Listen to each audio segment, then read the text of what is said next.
Very good morning to all my dear students. Today we start the further lecture on the topic cell. हम लोग chapter cell पढ़ रहे थे बेटा. I hope आप लोग अपने एग्ज़ाम्स अच्छे दे रहे होंगे और ये चैप्टर शायद आप लोगों के एग्ज़ाम्स में आ रहा होगा. कोई भी क्वेश्चन है बेटा आप डाउट ज़रूर पूछ लेना. प्रिपरेशन अच्छी रखो, ठीक है. Every teacher is ready for you to solving your doubts. Fine बेटा. आगे आज हम पढ़ेंगे साइटोप्लाज्म. लास्ट जो था हमारा उसमें हमने सेल का अल्ट्रा स्ट्रक्चर हमने देख लिया और उसके अलावा हमने न्यूक्लियस बहुत अच्छे से पढ़ लिया था. हमने उसकी डिस्कवरी किसने करी वो जान लिया.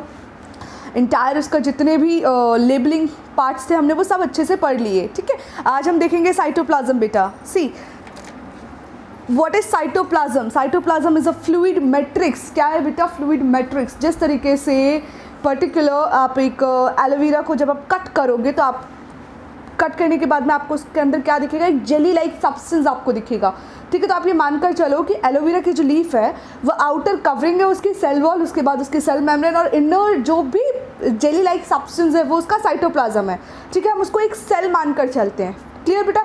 सेम वही चीज़. तो जो जेली लाइक सब्सटेंस है बेटा सेम वैसा ही मैट्रिक्स होता है साइटोप्लाज्म सेल के अंदर, ठीक है. सेल वॉल, उसके बाद सेल मेम्ब्रेन. अब सेल के अंदर जो इंटायर स्पेस जो फिल्ड है वो किससे भरी हुई है?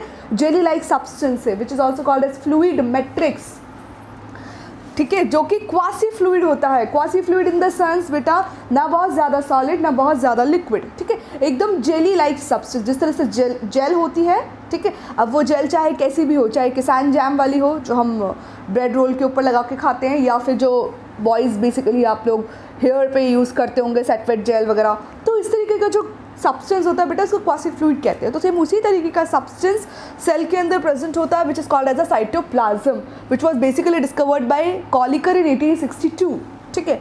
लिख सकते हो आप.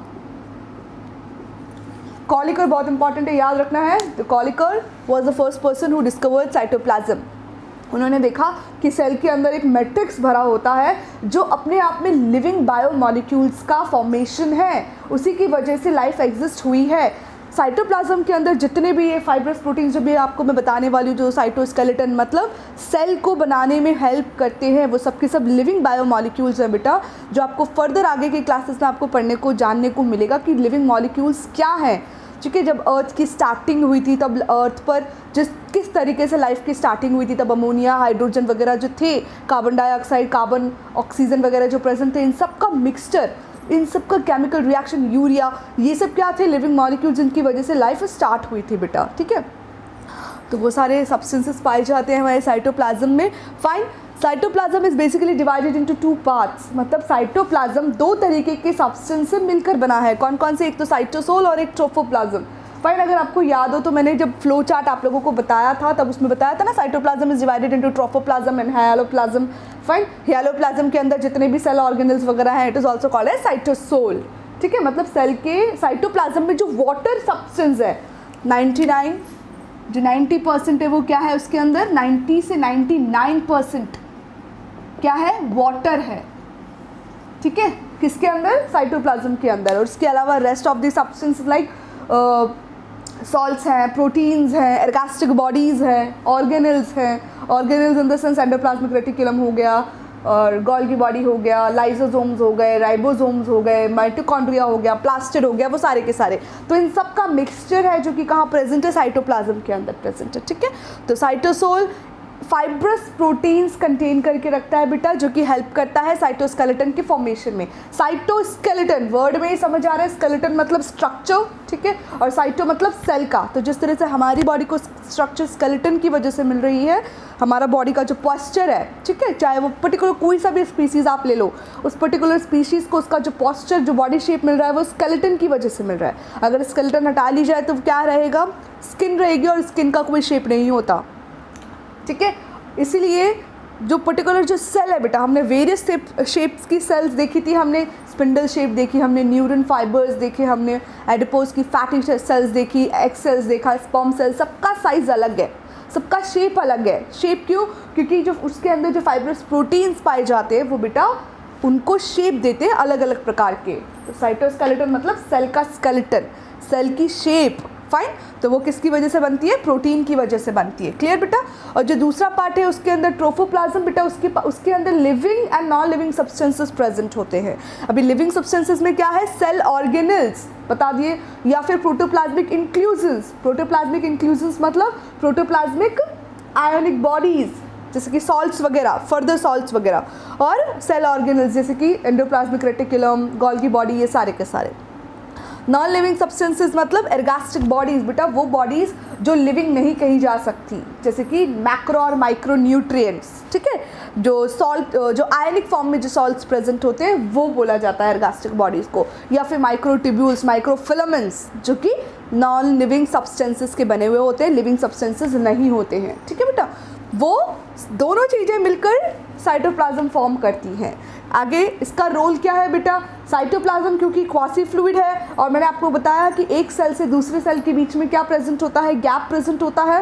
इन plant cells, not in animal cell. Animal cells में प्लाज्मोडेस्माटा नहीं बताया था मैंने। प्लांट सेल्स के अंदर प्लाज्मोडेस्माटा प्रेजेंट है बिकॉज आउटर में उसके पास में सेल वॉल है, और सेल वॉल से कोई भी सब्सटेंसेस का ट्रांसपोर्टेशन पॉसिबल नहीं है। एनिमल सेल्स में क्योंकि सेल वॉल नहीं होती, सेल मेम्ब्रेन होती है, तो सेल मेम्ब्रेन आराम से सेलेक्टिवली परमिएबल होती है, ट्रांसपोर्ट कर सकती है। तो प्लाज्मोडेस्माटा का एनिमल सेल्स में कोई नीड नहीं है, बट प्लांट सेल्स में है।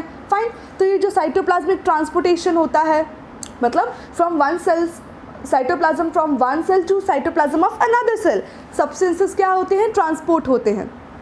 समटाइम्स ऐसा होता है कि पर्टिकुलर एरिया की कुछ सेल्स के अंदर वो सब्सटेंसेस या न्यूट्रिएंट्स बन गए हैं, मैक्रो मॉलिक्यूल्स या माइक्रो न्यूट्रिएंट्स वगैरह बन गए हैं, तो वो आसपास की सेल्स को क्या करते हैं?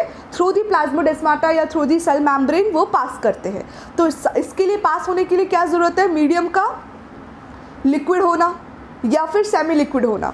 तो इसीलिए साइटोप्लाज्म सेमी लिक्विड फॉर्म में होता है, और वो सब्सटेंसेस को from one cytoplasm to another cytoplasm of another cells में ट्रांसपोर्ट करने में हेल्प करता है। तो साइटोप्लाज्म का काम क्या है? मटेरियल्स के एक्सचेंज करने में, ठीक है। दूसरा इसका काम क्या है बेटा? क्योंकि साइटोप्लाज्म मैंने अभी आपको बताया बायोमॉलिक्यूल्स है which is mainly responsible for the existence of the life of a particular person. कि एक जो सिंगल सेल है बेटा उसको हम लिविंग कहते हैं। क्यों? क्योंकि उसके अंदर जो बायोमॉलिक्यूल्स प्रेजेंट है, they having that capability to give life, ठीक है। That's why it is called as a living substance.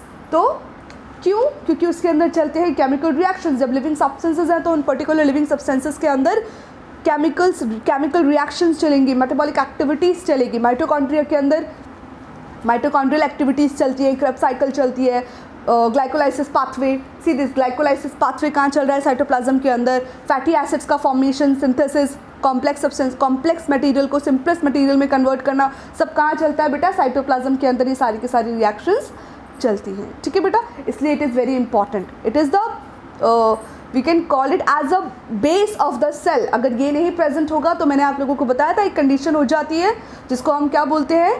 Plasmolysis, ठीक है। प्लाज्मोडेस्माटा और प्लाज्मोलाइसिस दोनों में कंफ्यूज नहीं होना। जब मैंने आप लोगों को ऑस्मोसिस पढ़ाया था तो ऑस्मोसिस में मैंने आपको बताया था हाइपोटोनिक और हाइपोटोनिक सॉल्यूशंस के बाद अगर सब सेल में से पर्टिकुलर वाटर का लॉस होता चला जाता है तो सेल मेम्ब्रेन क्या हो जाती है? श्रिंक हो जाती है, और वो क्या हो जाती है? प्लाज्मोलाइज्ड हो जाती है। मतलब सेल के अंदर जो साइटोप्लाज्म के अंदर जो वाटर कंटेंट है वो क्या हो गया? कम हो गया या बिल्कुल ख़त्म हो गया। तो सेल कैसी हो गई? ड्राई हो गई, ठीक है। तो इसलिए अगर सेल को एक्टिव रहना है, अपना रिप्रोडक्टिव ग्रोथ सही रखना है, क्यों? क्योंकि सेल्स में अगर डिवीज़न होगा तभी पर्टिकुलर ऑर्गेनिज्म क्या होगा? ग्रोथ करेगा, ठीक है। और सेल्स में डिवीज़न होगा, सेल डिवीज़न होगा कौन सी सेल्स के अंदर? रिप्रोडक्टिव सेल्स के अंदर। तो ही एक न्यू जनरेशन, न्यू बॉर्न जो है एक नए स्पीसीज़ का बॉर्न होगा। समझ में आई बात? और वो तब होगा जब पर्टिकुलर साइटोप्लाज्म कैसा रहेगा? सेमी, जिस तरीके का उसका स्ट्रक्चर है क्वासी फ्लूइड वैसा ही रहेगा। अगर वो डेड हो गया, सूख गया, तो फिर पर्टिकुलर सेल्स के अंदर एक्टिविटीज़ कैरी ऑन नहीं रहेगी, ठीक है। नेक्स्ट आ जाते हैं हम एंडोप्लाज्मिक रेटिकुलम। आई होप आपने तब तक ये नोट डाउन कर लिया होगा, ठीक है। I have to diagram this endoplasmic reticulum on this side.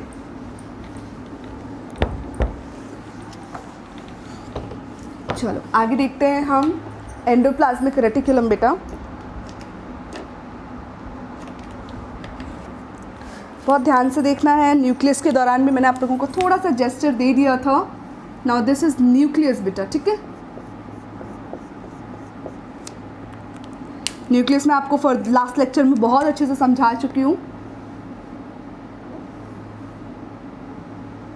ये मैं पतली पतली ट्यूब्स बना रही हूँ बिकॉज आप अगर मेरे राइट हैंड साइड पे देख रहे होंगे तो लिखा हुआ वहाँ पे दिख रहा होगा कि एंडोप्लाज्मिक रेटिकुलम क्या है। It is a fluid filled microtubules, interconnecting microtubules हैं ये, नेटवर्क है ये ट्यूब्स का, बहुत पतली पतली ट्यूब्स का नेटवर्क है ये।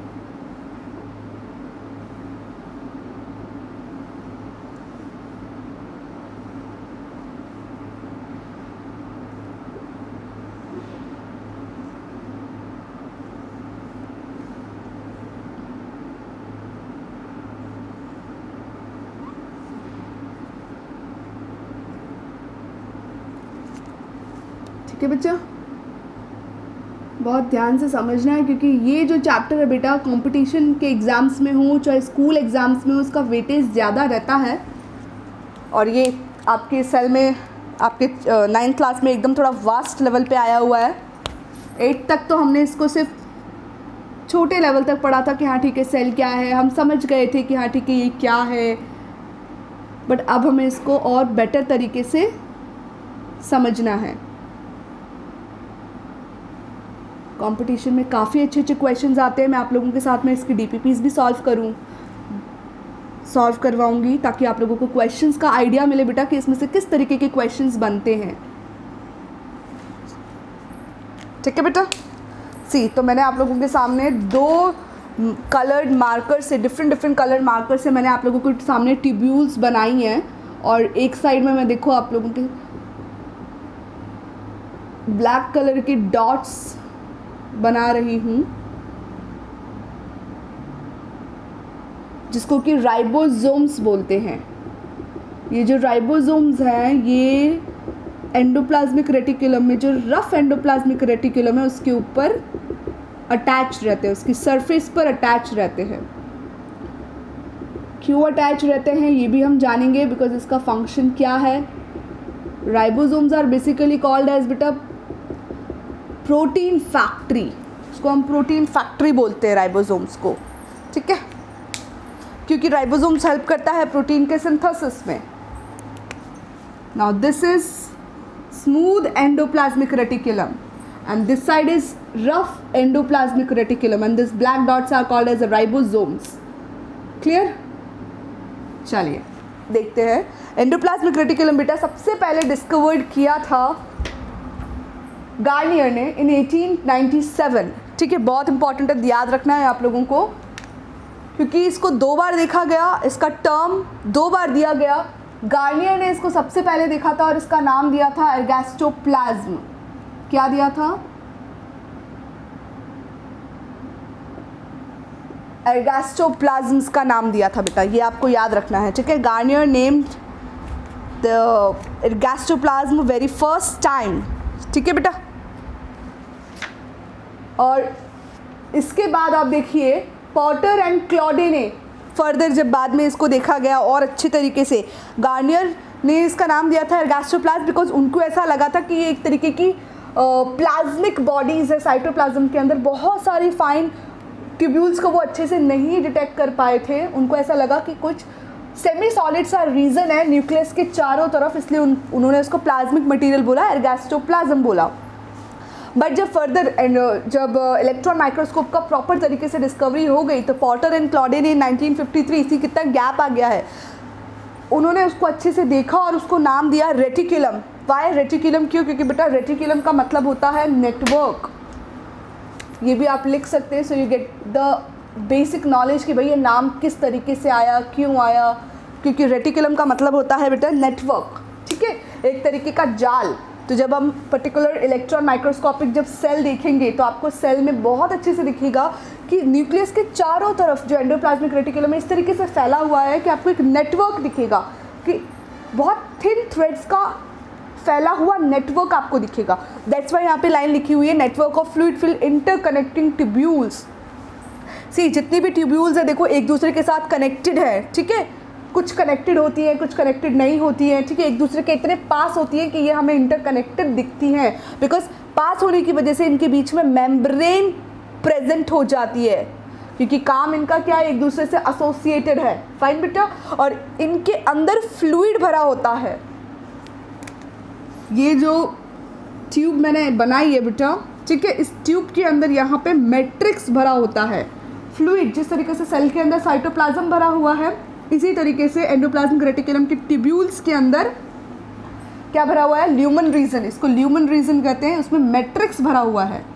वो भी कैसा है, सेमी सॉलिड क्वासी फ्लूइड। ठीक है, आप देखो मैं जितने भी ऑर्गेनल्स आप लोगों को पढ़ा रही हूँ, चाहे माइटोकॉन्ड्रिया हो, चाहे प्लास्टिड हो, चाहे न्यूक्लियस हो, चाहे सेल हो, सबके अंदर क्या है, क्या प्रेजेंट है, मैट्रिक्स रीजन प्रेजेंट है। ठीक है बेटा, दैट जो ल्यूमन मैंने अभी बनाया था, ट्यूब्यूल है, उसके अंदर जो मैट्रिक्स रीजन प्रेजेंट है बेटा, उसको बोला जाता है एंडोप्लाज्मिक मैट्रिक्स। ठीक है बेटा, क्लियर हो गई बात। चलिए अब आगे बढ़ते हैं। इंटरकनेक्टेड ट्यूब्यूल्स है बेटा, मैंने आप लोगों को डायग्रामेटिकली रिप्रेजेंट दे दिया। आप लोगों को 3 तरीके के स्ट्रक्चर्स इसमें प्रेजेंट होते हैं। अब वो कौन कौन से, जरा वो ध्यान से देख लीजिए। नेक्स्ट जो लाइन लिखी हुई है, it is made up of 3 structures. जो एंडोप्लाज्मिक रेटिकुलम है बेटा, इसमें 3 टाइप के स्ट्रक्चर्स आपको देखने को मिलेंगे, सिस्टर्ने, वेसिकल्स एंड ट्यूब्यूल्स। तो सबसे पहले मैं आप लोगों के सामने सिस्टर्ने बना देती हूँ। सिस्टर्ने किस तरीके का होता है, इस तरीके की बहुत फाइन ट्यूब्यूल्स होती हैं बेटा, जो बहुत पास में अटैच्ड होती हैं। ये तो मैं आप लोगों के सामने दूर बना रही हूँ, पर ये बहुत पास में अटैच्ड होती हैं। ठीक है, और राइबोसोमल बॉडीज इस तरह से उनके ऊपर अटैच्ड रहती हैं। क्लियर, आगे देखते हैं। नेक्स्ट आप देखिए वेसिकल्स। जो वेसिकल बॉडीज होती है वो बेटा कुछ इस तरीके से सर्क्यूलर ओवल शेप्ड रहती हैं। ठीक है, इसके ऊपर भी राइबोसोमल बॉडी अटैच्ड रहती है। लास्ट हमारे पास में ट्यूब्यूल्स हैं। जो ट्यूब्यूल्स हैं बेटा वो कुछ इस तरीके की होती हैं। फर्दर सिंगल ट्यूब्यूल्स में से और फिंगर लाइक ट्यूब्यूल्स आपको राइज करती हुई दिखाई दे रही होंगी,